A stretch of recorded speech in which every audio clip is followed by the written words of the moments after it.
My name is Trey and welcome back to Reload Reacts. Today we are going through r/Askreddit where we answer the question, what's something you always assumed was mandatory in your life until you met someone who just didn't do it? The next comment says, only celebrating on your birthday. Had a friend who took off work on the same day each year just to celebrate another year. It wasn't his birthday. He said his birthday is full of people wanting to celebrate with him and he loved that. But this chosen day was his day just for himself. I started doing the same shortly after. My special day is the first day of spring, where the weather hits 75 or higher. I'll be kayaking at the lake. Plus Word says, realizing I didn't have to jump for people the second they insinuated something. I actually didn't have to do anything unless they properly communicated their needs. Hawk Keating says, dysfunctional household. My parents were very passive aggressive and sensitive to criticism. We kids were always wrong, very few apologies or admissions of fault. Fast forward to my second relationship. My boyfriend and I were having dinner with his parents. His dad did something that upset him and he told him as much.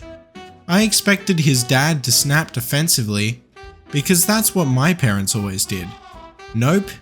His dad just listened to him and apologized, and the evening went on as normal with no lingering anger. I was flabbergasted.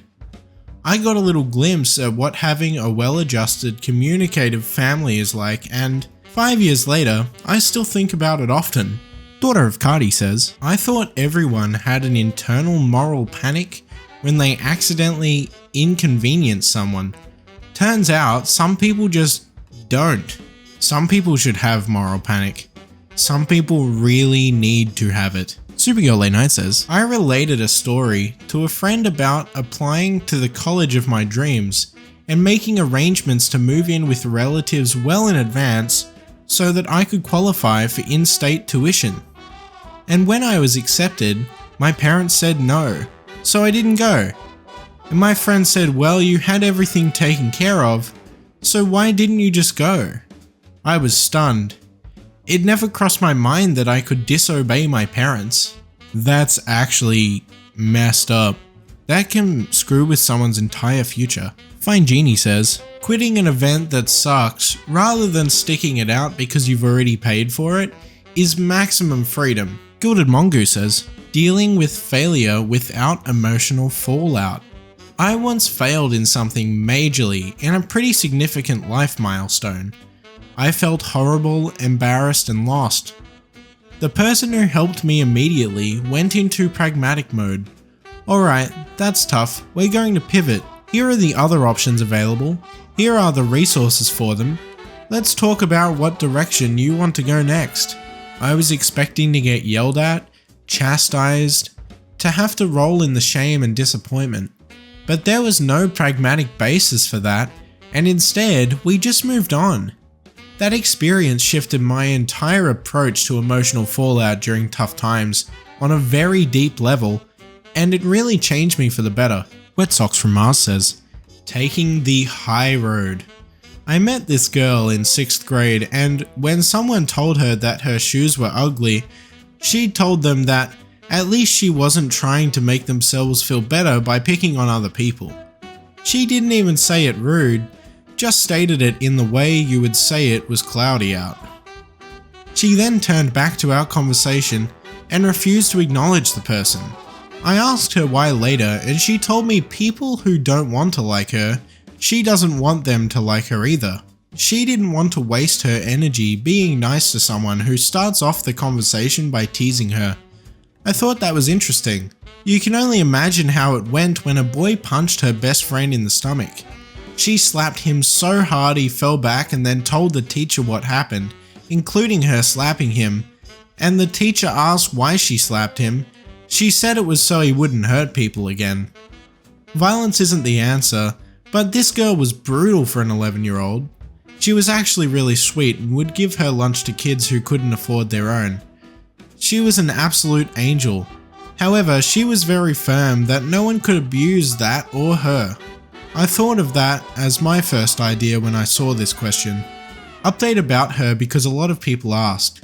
She is now running a social services safe house school for girls, ages 25 and under, in bad home, relationship, or other situations. She teaches self-defense, how to de-escalate, how to talk to recognize manipulation, how to negotiate, how to make effective police reports, and other things of that general bias. Her and her wife have adopted 2 daughters. One of them is a trans girl and spoke at an LGBTQ conference for teens about standing up for yourself and being proud of who you are. My friend is doing amazing. She's successful and happy, and I can't imagine myself without her. When my daughter got assaulted, she connected her with a victim advocate and spent hours at our house teaching my daughter what words juries found important, what details she needed to include, and what to say if anyone gave her shit about it. Don't hurt my feels, bro says. Probably already mentioned, but not having to give an explanation about anything really. I used to give my bosses full reasons about why I was requesting part-time off or calling in sick, or if I didn't want to attend an event, I felt like I needed to have an excuse why I didn't or couldn't go. Then I met a coworker who just didn't do that. She would call out sick with the reason, "I won't be in today," and that's it. She declined coming to a dinner I was hosting by just saying, "I won't make the event," which is 1000% fine by me. It just blew my mind and I love it. This next comment is by Leading Tie. Hearing me out without getting defensive. I had a million comebacks ready, and my college roommate said, "I'm sorry. Thank you for talking to me about this. I'll do better." Flawed. The Bug from Chaos says, hugging everybody goodbye at the end of a night's hangout at a club or house party. In college, I had a friend who just left when she was ready for her bed at night. Nobody ever said anything negative about the behavior, so next time when I felt too exhausted for the extensive goodbye rituals, I tried it. It was liberating. I recommend it to anyone. Dave Escape says, writing out paper check in cursive. I assumed printed text would somehow make the check invalid. Comrade Poopan says, not mandatory, but listening to music. Met someone when asked what they like to listen to replied, "I'm not really into music."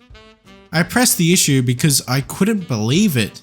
Same response. Icy Number says, a man helped me with my car and didn't get frustrated and swear. I was so shocked.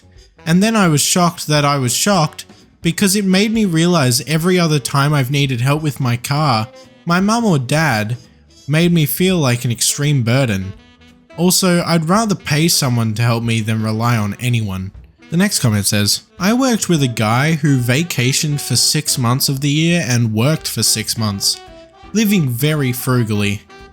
His summers were spent hiking in Spain, taking photos of very small orchids.